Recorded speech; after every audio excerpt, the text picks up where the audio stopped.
guys, so today I wanted to go over crop rotation. Now this is a really important thing to implement into any veg garden if you are going to be growing vegetables year in and year out.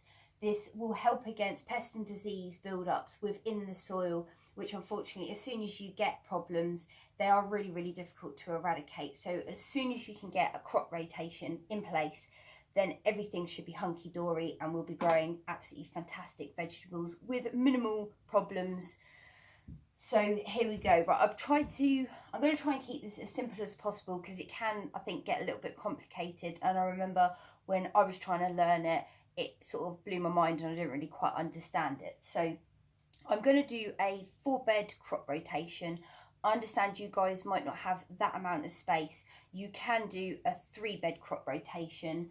But I'll have to do another video another time to just sort of explain how you can put certain other vegetable families into certain areas so you can sort of consolidate it down into smaller plots or lesser plots, sorry.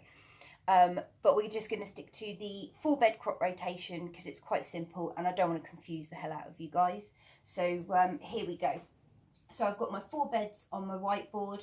I've got the families underneath and I'm just going to mark them up 1 to 4. So I've got alliums in bed 1, brassicas in bed 2, legumes in bed 3 and roots in bed 4.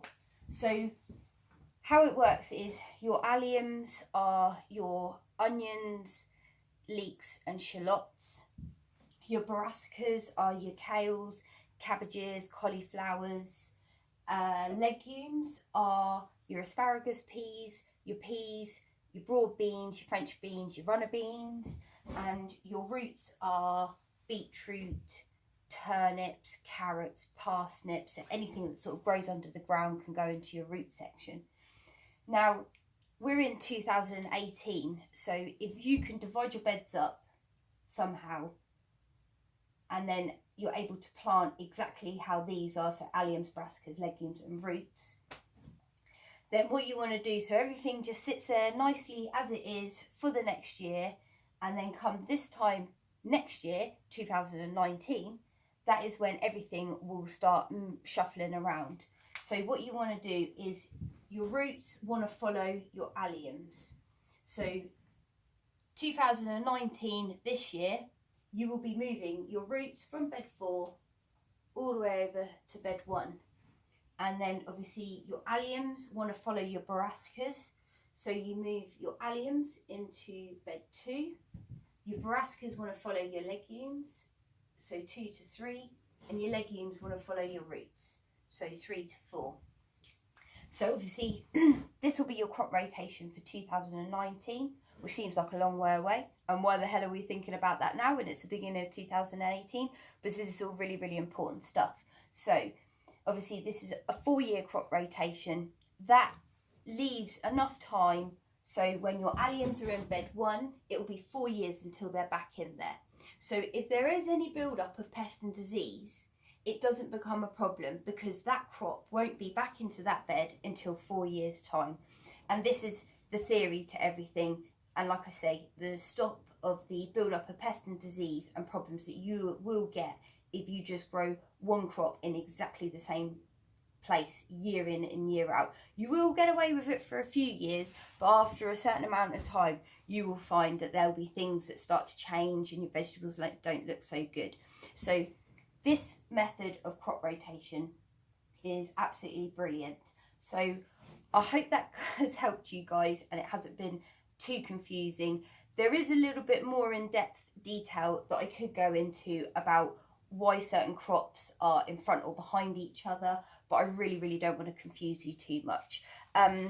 If you do want to look into it a little bit more, you'll always find if you do get a really decent vegetable book, and there's some books that I can recommend just in a moment, you will find at the front of the book it will give you crop rotation, and it sometimes explains why, like I say, certain crops are in front or behind each other.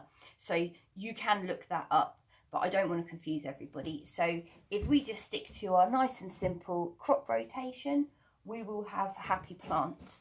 And I will just grab some books for you guys. So This book is my absolute Bible, so I can't actually pronounce the name, but it's Dr. D.G. Hessian, and that is The Vegetable Garden. Now, I have been told that this book has, and all the other books that you can get for like fruit and veg, and sorry, not fruit veg, fruit books. There's also like the shrubs, the roses, so they do a lot of books like this in other areas of gardening. They have discontinued this, but I always find that I go to the Oxfam bookshops, charity bookshops in the UK, and they are absolute godsend. I'm sure you can order them online, but that is absolutely fantastic. It gives you all you need to know about seeding, when to seed, harvesting, how you can store and cook with them, and loads of other varieties in there. And this one is also another good book, which is Kitchen Gardens, and they are by Collins. And if you ever need to know the Latin name for any of your plants, it gives you, like here, tomato, and then it'll give you a Latin name underneath. So if you do need to go into more depth, these are really good books for growing. And to be honest with you, I definitely still use both of them, because it's so easy. Year in and year out, you come to go to your veg plot and you go, oh, what was the measurement? What was the space in between those plants? Some things sink in after a while. Other things, you'll find that your brain just goes kaput, and it's easier just to pick up a book, read up, and all your information's there, and then you can crack on with your sowing and growing. So I hope that has helped. I hope this has helped you guys out. And I'd like just to thank everybody for leaving a load of replies on my YouTube videos. I will hopefully get round to harvesting at some point in time and sticking all the posts on, and keeping you guys entertained with a little bit more vegetable growing throughout the year. So let's get on with a bit of crop rotation while the weather's rubbish outside, and sit down with a nice cup of tea, because every vegetable gardener's got to love a cup of tea. And I will catch you guys later. Thanks.